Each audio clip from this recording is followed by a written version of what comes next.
noticeably absent once again. Keon Coleman was benched for the second straight game in Week 12 against the Houston Texans, and the Bills' offense did not do too well without him, not as well as they did without him in Week 11 when he was benched. We have a new Keon Coleman update to get to on today's show, and then a plethora of Bills injury news. You're watching the Bills Breakdown by Chat Sports. I am your host, Tyler Smith. Keon Coleman, a healthy scratch for a second straight week, and I'm just going to tell you straight up, the Bills do not have time for this.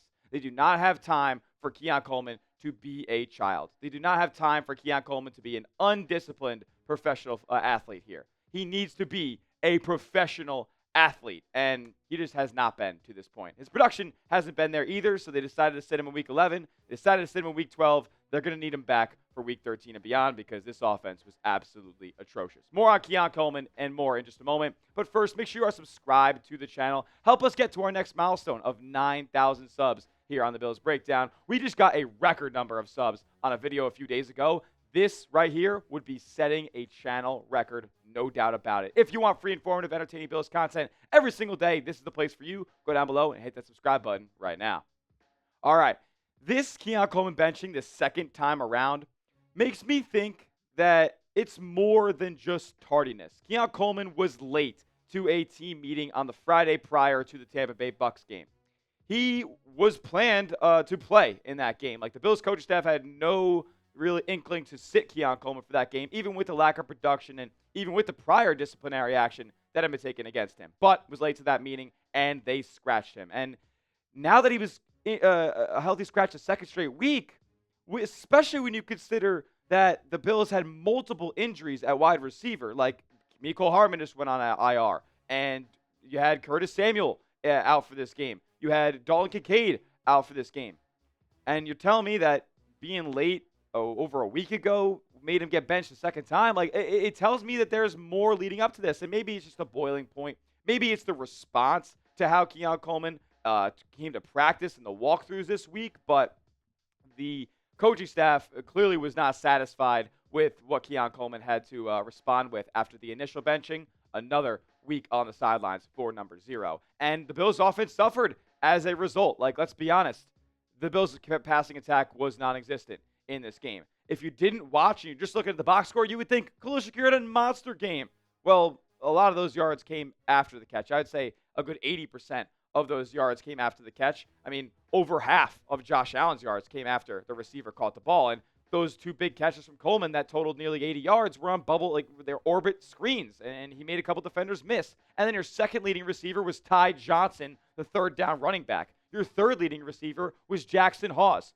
I mean, he's a blocking tight end, and he was probably your best vertical threat to receive the ball down the field against Houston. Like, it was embarrassing. So much so that Next Gen Stats threw out a stat that says the following.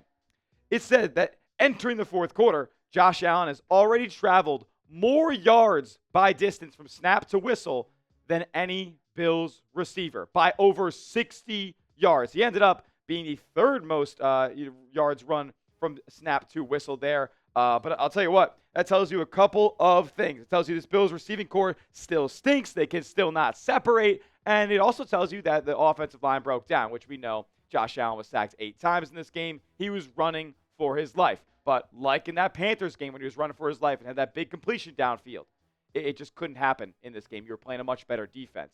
So Keon Coleman needs to be on the football field. And despite the scratch, despite the second benching, like, they seem to still be behind Keon Coleman. This coaching staff still seems to believe in their second-round pick from a couple years ago. Listen to McDermott and what he had to say after the situation.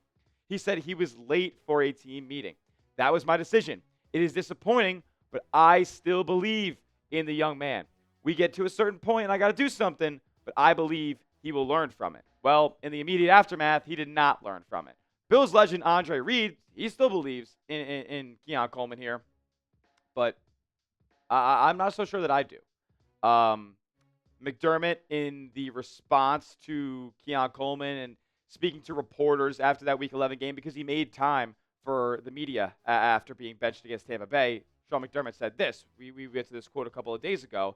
He said, and now it's, again, one day at a time and earning that trust and the respect of the teammates. And that takes time. But each day that goes by, you check them off as wins. That trust builds, so that's the important piece of it. He said it's just one day at a time. It's only been a couple of days after Sean McDermott made that quote. Like, it was like a day and a half since the game went down. So clearly he wasn't satisfied. He didn't exactly bury Keon Coleman with all those quotes, but he didn't exactly praise him and say he's moving in the right direction. He's doing the right thing. Clearly he wasn't satisfied after the 2 additional days after making that second quote there. So what gives with Keon Coleman? I'll tell you right now, I just would cut the cord. Admit your mistake. You traded the pick to Kansas City that drafted Xavier Worthy. You draft Keon Coleman. Right behind you, the Chargers draft Lab McConkey. I mean, that's all fireable in itself. But if you have any respect, you just go out there and move him. Trade him for a day 3 pick. If nobody even wants him for a day 3 pick, I'm sure there'll be some suitors out there for something like a 5th round pick. But I would cut him if there's none. Like, I think it's that much of a detriment to the Bills' offense. You got to throw him back out there to see what he gives because it was so atrocious in Week 12 that you got to try something. But I'm not too encouraged by Keon Coleman here in his response to the initial benching and then the second benching against Houston. What to do with Keon Coleman? I said my piece. You decide now. Type in the comment section for me right now. K for keep. Say you give him another chance. Or M for move, whether that's trading him or cutting him at the end of this season. Now, coming up, we're going to talk some Bills injury news, and trust me, there is a lot. Seems like everybody went to the medical tent or left the game or is going to be on the injury report this coming week. We'll talk about it around the corner. First, though, I got to tell you guys about our sponsor, PrizePicks. You and I make decisions every single day, but on PrizePicks, being right can get you paid. Keep the hard-hitting football action awesome this football season by playing the best daily fantasy sports app in the game. All you guys got to do is pick more or less than 2 to 6 players, and there's stat projections, and you watch the winnings roll in. You can win up to 2,000 times your money watching your Buffalo Bills this season, and new users can get $50 instantly in lineups after you play your first $5 lineup, but you got to use our promo code CLNS. You can see in the bottom right of your screen. My lineup for Week 12, unfortunately did not hit, but I had A.J. Epinesa, more than sacks, James Cook, more than rushing yards, and Woody Marks, more than rushing plus receiving yards. It's becoming a social event as well, so if you wanted to legitimately copy my picks, you can using the brand new feed tab. Also, celebrities' picks, other creators, your friends' picks are all on the feed tab on PrizePicks as well. Download the app today. Use the code CLNS to get $50 instantly in lineups after you play your first $5 lineup. That's code CLNS for $50 in lineups after you play your first $5 lineup. PrizePicks. It's good to be right. All right, man, let's get to it. Bills injury news. It is lengthy, so we're going to talk about a lot of players here. Josh Allen. Sacked 8 times. Naturally, this guy's going to be battered and bruised and upset and just overall hurting after a game like this. Took a lot of hits. And one of them, from Will Anderson, he fell on his shoulder. And I said in the postgame that he felt a brief numbness there. So a little bit of a stinger for Allen there. He was also seen in the huddle shaking his wrist off as well. So definitely something to monitor here. This team goes as Josh Allen goes. If he were to go down or miss time, kiss anything that you were hoping for this season goodbye. Spencer Brown, his right side protector at the right tackle spot, he was getting manhandled all game long. Joe Brady, can you send an additional protector? Can you get a tight end to pass pro?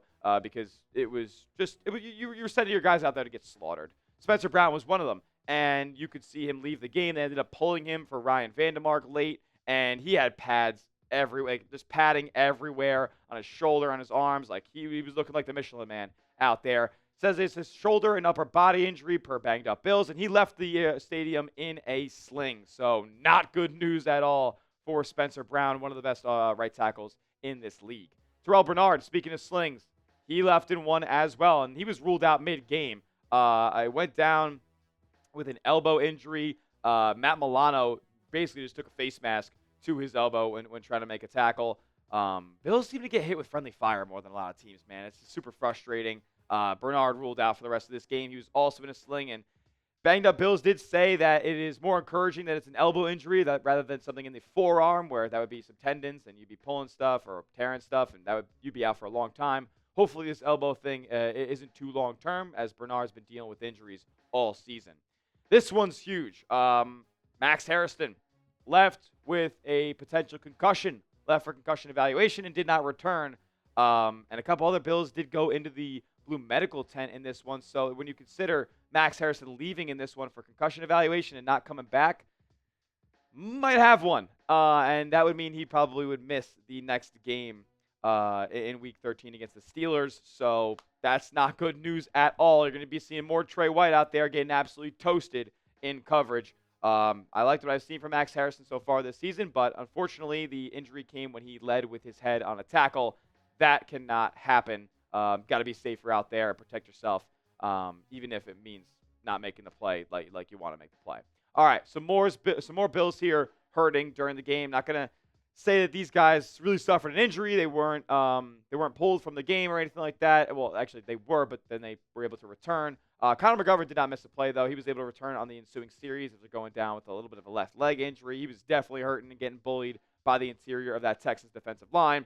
Christian Benford, left shoulder, chest injury. You could see him kind of holding his side there after making a tackle, and he ended up coming out and then coming back in. So we'll continue to monitor that. He's another guy who's been banged up all season long. And then, like I said about the Blue Medical Tent, I mean, Deion Dawkins went for concussion eval. Reggie Gilliam went for concussion eval. James Cook went for concussion eval. All went to the Blue Medical Tent. They were all able to return, but, I mean, the Texans just beat the hell out of the Buffalo Bills in this game. We will continue to cover your Buffalo Bills, though, as that will do it for today's show. I'll be tweeting about them all season long as it goes as well at Tyler J. Smith on Twitter. 2 H's because the name's common, but I am not. And make sure to subscribe to the channel as well. YouTube.com/Bills News for the latest and greatest on your Buffalo Bills all year long. We'll see you guys in the next video. And as always, let's go Buffalo.